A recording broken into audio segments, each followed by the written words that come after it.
Meaning of indemnification. Indemnification. Indemnification. Indemnification. Indemnification.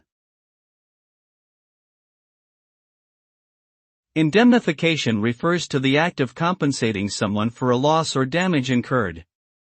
It's a legal concept designed to provide financial protection to an individual or entity against potential risks or liabilities. In essence, it means that if one party suffers loss or harm due to the actions of another party, the latter will have to make good the loss or damage. This can be achieved through various means like insurance, legal settlements, etc. Overall, indemnification serves to mitigate risk and restore financial stability in case of unforeseen circumstances.